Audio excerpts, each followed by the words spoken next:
जीवन में, मन में, कन में, आपके भीतर, आपके आत्मा में है। बस हम सबको महसूस करने की आवश्यकता है।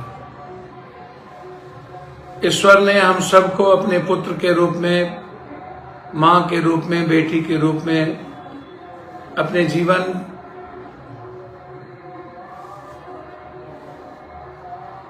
के सबसे नजदीक लाया है। हम सब उनके सानिध्य में लगातार मानव कल्याण की बात करते रहते हैं। हम अत्यधिक रूप से हम सबको काम करना होगा। अपनी भूमिका ईश्वर ने जो हम सब के लिए बनाई है उसको तय करना होगा। ईश्वर को महसूस करना पड़ेगा। मैं समझता हूं हम लोग ईश्वर के साथ दिमाग लगाते हैं, दिल नहीं लगाते। हमने बहुत नजदीक से रिश्तों को देखा, तब सिर्फ ईश्वर ही एक रिश्ता बचा था। कोरोना के समय पिता ने बेटे को, बेटे ने पिता को, मां ने बेटी को, बेटी ने मां को, भाई ने बहन को, बहन ने भाई को, पति ने पत्नी को, पत्नी ने पति को। सारे रिश्ते टूट चुके थे। गांव में एक भी कोरोना वाले लाश को जाने की इजाजत नहीं थी लोगों के द्वारा। लोगों ने खुद के जीवन के लिए अपनों को छोड़ दिया। आप सोचिएगा रिश्ता क्या है? ईश्वर के अलावा कोई रिश्ता बचता है क्या?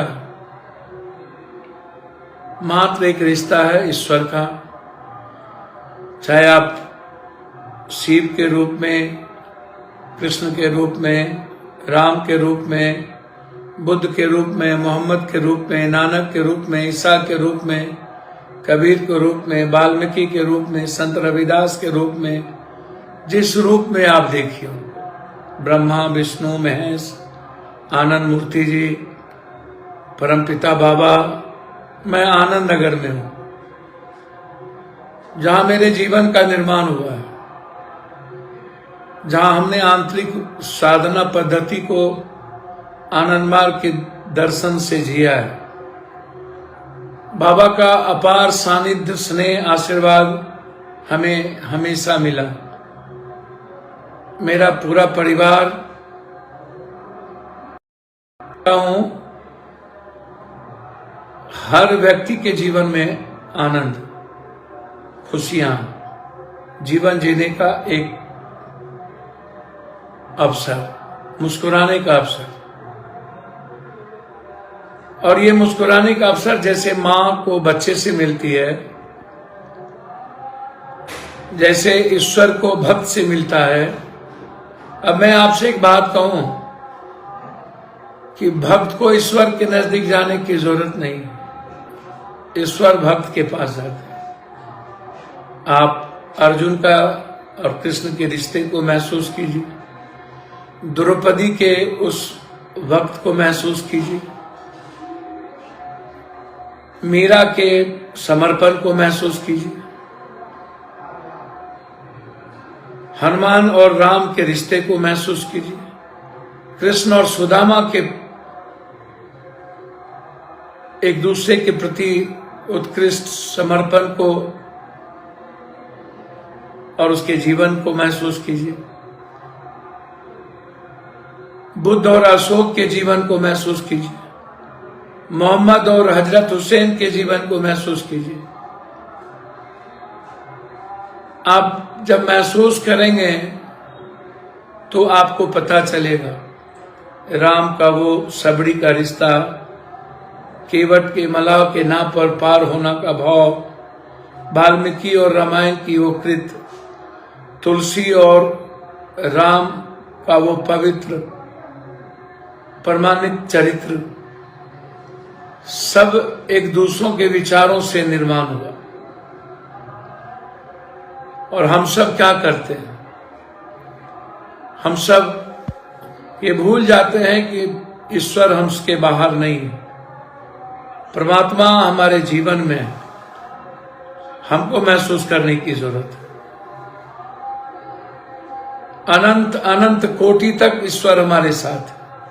हमें एक खूबसूरत सत्य के पथ पर चलकर कर्तव्यों के रास्ते, मानव कल्याण के भाव में हम सबको बढ़ना होगा। अब दुनिया फर्स्ट वर्ल्ड वॉर अपने तरीके से निजात किया, उसमें ईश्वर की क्या भूमिका है? God guide by nature and nature guide by God. ईश्वर ने क्रिएट किया और मानव सभ्यता जो है वो संपूर्ण अनैतिक कार्यों में लगे हैं। क्यों? आप ईश्वर को समर्पण क्यों नहीं करते? ईश्वर को मानते हैं, अलग अलग भगवान अलग अलग नहीं है। दिल्ली जाने के रास्ते, ट्रेन अलग अलग हो सकते हैं, रास्ते अलग अलग हो सकते हैं। पटना जाने का रास्ता मुजफ्फरपुर से हो सकता है, भागलपुर से हो सकता है, बेगूसराय से हो सकता है, लेकिन लक्ष्य प्रेम का है, लक्ष्य कल्याण का है, लक्ष्य परमात्मा के द्वारा बनाए हुए खूबसूरत रचनाओं का है। हम सब वसुधैव कुटुंबकम है, हम सबका खून एक है, हम अलग नहीं हैं, बिल्कुल अलग नहीं। आप रिश्ते को देखना चाहते हैं, कौन सा कपड़े गंदे थे, कौन सा काला रंग ने सबरी को देखा, राम का वो भाव जूठन का, द्रौपदी जब अपनों से चीरहरण हो रही थी तो कृष्ण का प्रकटीकरण, और जब मीरा खो गई थी तो कृष्ण का वहां पहुंचना, उसके जीवन में आनंद का वो भाव आप क्यों नहीं महसूस करते? हम सब हर दिन नए जनवरी को हम अपने जीवन के खूबसूरत पथिक के रूप में, जब भी हम एक नूतन विचारों के साथ अपने खूबसूरत सत्य के कर्तव्यों के पथ पे चलते हैं, तो नया साल है। नया साल तो अपने जीवन के हर पल मना सकते हैं। ईश्वर ने हमको दिया ही है हर पल एक नई और रास्ते तैयार करने के, अलग राह चल के ईश्वर के कर्तव्यों के पथ पर चलने का, उनके कर्मों को करने का। हम आए हैं ईश्वर के बनाए हुए खूबसूरत रचनाओं को सजाने, बचाने, उसके हिस्सेदार बनने, उसके भागीदार बनने। हम हैं ही ईश्वर के बच्चे। जैसे माँ अपने बच्चों में आनंदित होती है, वैसे ही ईश्वर सब में आनंदित होता है। ईश्वर के लिए कोई पाप और पुण्य नहीं हो सकता। हम जैसा कर्म करते हैं वैसा जीवन बना पाते हैं। जिस तरह का आचरण, जैसा चिंतन, जैसा चरित्र, जैसा मन, जैसा कर्म, जैसा कर्तव्य, वैसा जीवन। जीवन मूल्यवान है। बस माँ को बच्चों से खुशियां मिलती है, हम सबको दूसरों की खुशियों में आनंद आता है।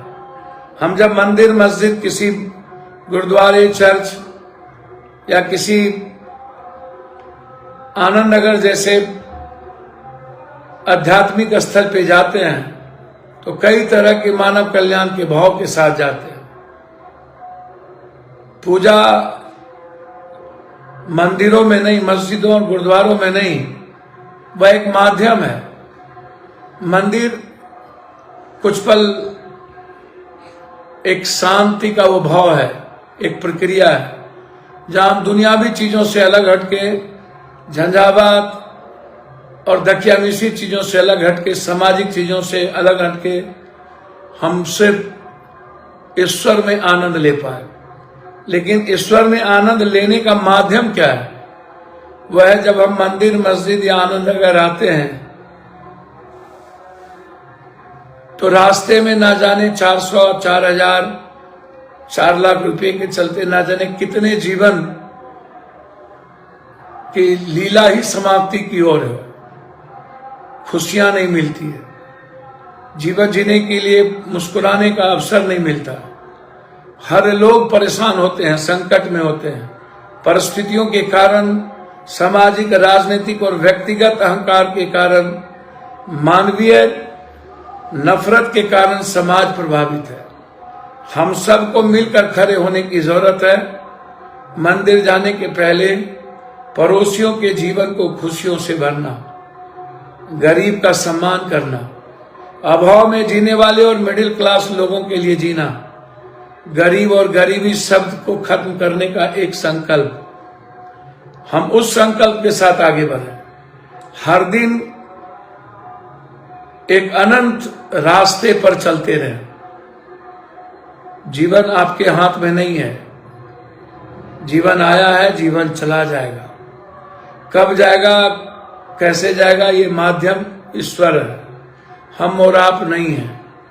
हमसे जितना दिन उन्हें काम लेना है वो लेंगे और उसके बाद वो अपने पास मोक्ष की ओर बुला लेंगे। मोक्ष का मतलब यह मानव कल्याण, फिर मोक्ष। आत्म मोक्षार्थम जगत हिताय च, संपूर्ण मानव का कल्याण और तब खुद की मोक्ष।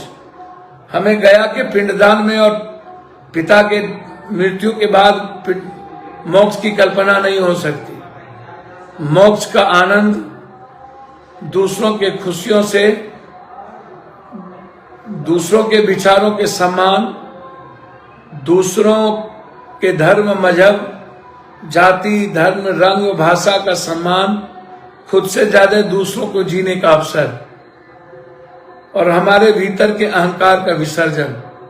आइए हम सब मिलकर नए जीवन में सबसे पहले अपने भीतर के अहंकार का विसर्जन कर दें। अपो दीपो भवा।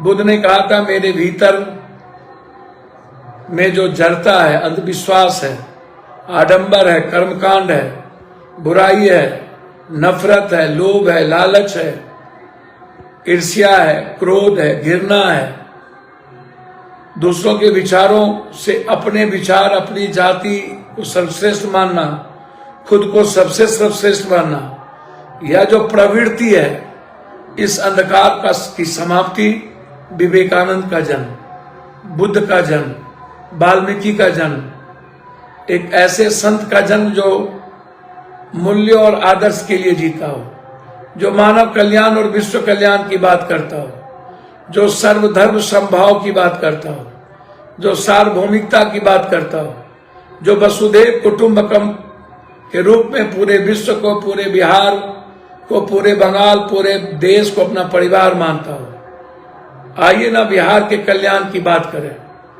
आज आप आनंद ले रहे होंगे, कोई मंदिर में जाकर के माथा टेक करके पाप धोल रहे होंगे, कोई भैरव के पास जाके शराब चढ़ा रहे होंगे, कोई शिव के पास दूध चढ़ा रहे होंगे, लेकिन आज गरीबों के कल्याण की बात कितने लोग कर रहे हो। कुछ लोग औपचारिकता निभा लेते हैं, 10 कम्बल कुछ लोगों को खिला करके उन लोगों को लगता है कि मैंने जो पाप किया या जो मैंने लूटा या मेरी जो प्रवृत्ति है दूसरों की लूट कर अमीर बनने की,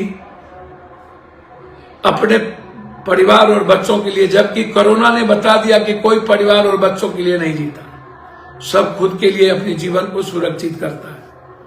मैंने पहले भी कहा कि रिश्ता है ही नहीं, तो रिश्ता भगवान से जोड़िए ना, डिब्बा और ट्रेन की तरह। इंजन से यदि अपने को डिब्बे को खोल दीजिए तो व्यक्ति रह जाएगा, उसी तरह भगवान के साथ अपने दिल को जोड़िए, मन को नहीं, विवेक को नहीं।